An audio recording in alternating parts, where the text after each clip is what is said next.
ಶ್ರೀ ಗುರುಭ್ಯೋ ನಮಃ. ಶ್ರೀಮತಿ ರಾಮಾನುಜಾಚಾರ್ಯಾಯ ನಮಃ.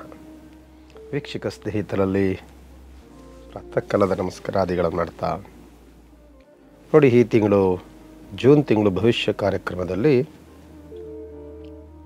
ಕರ್ಕಾಟಕ ರಾಶಿಯವರಿಗೆ ಈ ತಿಂಗಳು ದೊಡ್ಡ ಮಟ್ಟದ ಅನುಕೂಲತೆಗಳನ್ನು ಮಾಡಿಕೊಡುತ್ತೆ. ಸುಮಾರು ದಿನಗಳಿಂದಲೂ ಸಹ ಕರ್ಕಾಟಕ ರಾಶಿಯವರಿಗೆ ಶುಭ ಕಾರ್ಯಗಳಲ್ಲಿ ಬಹಳ ಅಡೆತಡೆಗಳು, ಮದುವೆ ಮುಂಜಿಗಳಾಗಲಿ, ಯಾವುದಾದ್ರೂ ಹೊಸ ಕೆಲಸಗಳನ್ನು ಆರಂಭ ಮಾಡಿದ್ದಾಗಲಿ, ಯಾವುದಕ್ಕೂ ಸಹ ಅದು ಅನುಕೂಲತೆಗಳನ್ನು ಮಾಡದೆ ಭಾಳ ಸುತ್ತಾಟ, ಭಾಳ ಅಲೆದಾಟ, ಭಾಳ ಹಿನ್ನಡೆಯನ್ನು ಉಂಟು ಮಾಡಿದಂತಹ ಕರ್ಕಾಟಕ ರಾಶಿಯವರಿಗೆ ಗುರುವಿನ ಅನುಗ್ರಹ ತುಂಬ ಚೆನ್ನಾಗಿದ್ದು, ಇವರಿಗೆ ಮದುವೆ ಮುಂಜಿಗಳು, ಶುಭ ಕಾರ್ಯಗಳು, ಹೊಸ ಹೊಸ ಕೆಲಸಗಳ ಆರಂಭಗಳು ದೊಡ್ಡ ಮಟ್ಟದ ಅನುಕೂಲಗಳನ್ನು ಮಾಡಿಕೊಡುತ್ತೆ ಜೂನ್ ತಿಂಗಳಲ್ಲಿ ಕರ್ಕಾಟಕ ರಾಶಿಯವರಿಗೆ. ಅದರ ಜೊತೆಯಲ್ಲಿ ಕರ್ಕಾಟಕ ರಾಶಿಯವರಿಗೆ ಏನಾಗುತ್ತೆ ಅಂದರೆ, ಈ ಕರ್ಕಾಟಕ ರಾಶಿಯವರಿಗೆ ದ್ವಾದಶ ಸ್ಥಾನದಲ್ಲಿ 3 ಗ್ರಹಗಳು ಸೇರಿಕೊಳ್ತವೆ: ರವಿ, ಬುಧ ಅಂಡ್ ಶುಕ್ರ.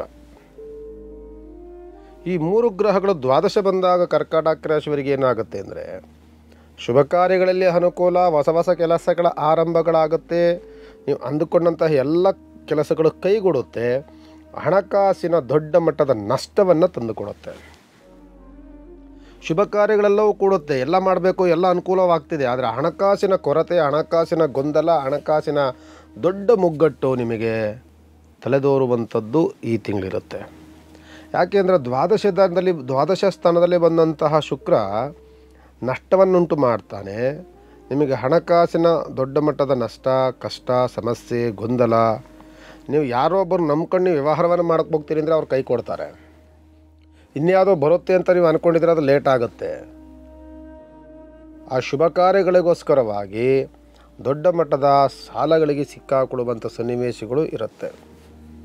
ಜೊತೆಯಲ್ಲಿ 12ನೇ ಮನೆಯಲ್ಲಿಯೇ ಬುಧ ಸೇರ್ಕೊಳ್ಳೋದ್ರಿಂದ ಬುದ್ಧಿ ಬಹಳ ಚಂಚಲವಾಗುತ್ತೆ, ಬುದ್ಧಿ ಸ್ಥಿಮಿತವನ್ನು ಕಳ್ಕೊಳ್ಳುತ್ತೆ.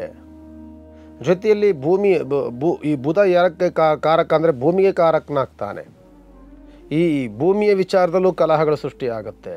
ಅಕಸ್ಮಾತ್ ನೀವೇನು ಆತರಪಟ್ಟು ಭೂಮಿಯ ವಿಚಾರಗಳು ಸಂಪೂರ್ಣವಾದ ವಿಚಾರಗಳನ್ನು ಮಾಡ್ಕೊಳ್ಳದೆ ಲೇವವಿದೆ ವ್ಯವಹಾರಗಳನ್ನು ಮಾಡಿದ್ರೆ ಅದರಲ್ಲಿ ಭೂಮಿಯಿಂದಲೂ ಕಲಹ, ನಷ್ಟ, ಸಮಸ್ಯೆ, ಗೊಂದಲ, ಗಲಾಟೆ ಇಷ್ಟಕ್ಕೂ ಗುರಿಯಾಗುವಂಥ ಸನ್ನಿವೇಶಗಳು ಕರ್ಕಾಟಕ ರಾಶಿಯವರಿಗಿರುತ್ತೆ. ಜಾಗೃತೆಯನ್ನು ವಹಿಸಬೇಕಾಗ್ತದೆ. ಜೊತೆಯಲ್ಲಿ ಕರ್ಕಾಟಕ ರಾಶಿಯವರಿಗೆ ಅದೇ ದ್ವಾದಶ ಸ್ಥಾನದಲ್ಲಿ ರವಿಯೂ ಸಹ ಸೇರಿಕೊಳ್ಳೋದ್ರಿಂದ ಕೀರ್ತಿಭಂಗವಾಗುತ್ತೆ, ಅವಮಾನಗಳಾಗುತ್ತೆ. ಬಹಳ ಎಚ್ಚರಿಕೆಯನ್ನು ವಹಿಸಬೇಕಾಗ್ತದೆ ಕರ್ಕಾಟಕ ರಾಶಿಯವರು. ನಿಮಗೆ ಅನುಕೂಲವಾಗುವಂತಹ ಶುಭ ಸೂಚನೆ ಎಷ್ಟು ಕೊಡ್ತು? ಕೇವಲ ಮದುವೆ ಮುಂಜಿಗಳು, ಶುಭ ಕಾರ್ಯಗಳಾಗಲಿಕ್ಕೆ ಗುರುವಿನ ಬಲದಂತಷ್ಟೇ. ಆದರೆ ಅದನ್ನು ಏನು ಮಾಡೋಕ್ಕೋದ್ರೂ ಸಹ ಅಡೆತಡೆಗಳು ತುಂಬ ಜಾಸ್ತಿ ಬರುತ್ತೆ. ಅಡೆತಡೆಗಳನ್ನು ಮೀರಿ ವ್ಯವಹಾರವನ್ನು ಮಾಡುವಂಥದ್ದು ಬಹಳ ಕಷ್ಟಕರವಾಗುವಂಥ ಸನ್ನಿವೇಶಗಳು ಬರುತ್ತೆ.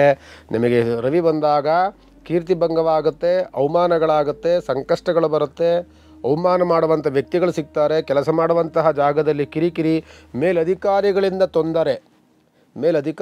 ತೊಂದರೆಯನ್ನುಂಟು ಮಾಡಿ ಕೊನೆಗೆ ನೀವು ಜಾಗವನ್ನೇ ಬದಲಾಯಿಸುವಂಥ ಆಲೋಚನೆಗಳನ್ನು ಮಾಡ್ತೀರಿ. ಎಲ್ಲ ಸಮಸ್ಯೆಗಳಿದೆ, ಅದು ಕೇವಲ ಜೂನ್ ತಿಂಗಳಿಗೆ ಮಾತ್ರ ಇರುತ್ತೆ.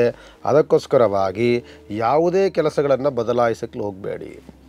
ಯಾವುದೇ ಸಮಸ್ಯೆಗಳು, ಸಂಕಷ್ಟಗಳು ಬಂದರೆ ಈ ತಿಂಗಳು ಅದನ್ನು ಸ್ವಲ್ಪ ತಾಳ್ಮೆಯಿಂದ ಆ ಕಷ್ಟವನ್ನು ಸ್ವಲ್ಪ ಸಹಿಸಿ ಮುಂದೆ ದಾಟಿ ಬಂದ ನಂತರದಲ್ಲಿ ನಿಮಗೆ ಮುಂದಿನ ತಿಂಗಳು ಬಹಳ ಭವಿಷ್ಯ ತುಂಬ ಚೆನ್ನಾಗಿರುತ್ತೆ. ಅದಕ್ಕೋಸ್ಕರವಾಗಿ ನೀವು ಈ ತಿಂಗಳು ಎಲ್ಲ ಸಮಸ್ಯೆಗಳನ್ನು ಅನುಭವಿಸ್ಬೇಕಾಗ್ತದೆ, ಆದರೆ ಎಚ್ಚರಿಕೆಯನ್ನು ವಹಿಸಬೇಕಾಗ್ತದೆ. ಹಣಕಾಸಿಗೆ ಎಲ್ಲೂ ತಗ್ಲಾಕೊಳ್ಳೋಕೆ ಹೋಗಬೇಡಿ, ಭೂಮಿ ವಿಚಾರದಲ್ಲಿ ಬಹಳ ಎಚ್ಚರಿಕೆಯನ್ನು ವಹಿಸಿ ಅಂತ ಹೇಳ್ತಾ, ಜೊತೆಯಲ್ಲಿ ಸ್ವಲ್ಪ ಅತಿಯಾದಂತಹ ಸ್ನೇಹಿತ ವರ್ಗದಿಂದ ಸ್ವಲ್ಪ ಜಾಗ್ರತೆಯನ್ನು ವಹಿಸಿ. ಅವರಿಂದ ಅವಮಾನಗಳು, ಅಪನಿಂದನೆಗಳು, ಅಪವಾದಗಳಾಗುವಂಥ ಸನ್ನಿವೇಶಗಳು ಅತ್ಯಂತ ಆಪ್ತ ಸ್ನೇಹಿತರಿಂದ ಆಗುವಂಥ ಸನ್ನಿವೇಶಗಳಿರುತ್ತೆ ಅಂತ ಹೇಳ್ತಾ, ಈ ಜೂನ್ ತಿಂಗಳಲ್ಲಿ ಕರ್ಕಾಟಕ ರಾಶಿಯವರಿಗೆ ಇರುತ್ತೆ.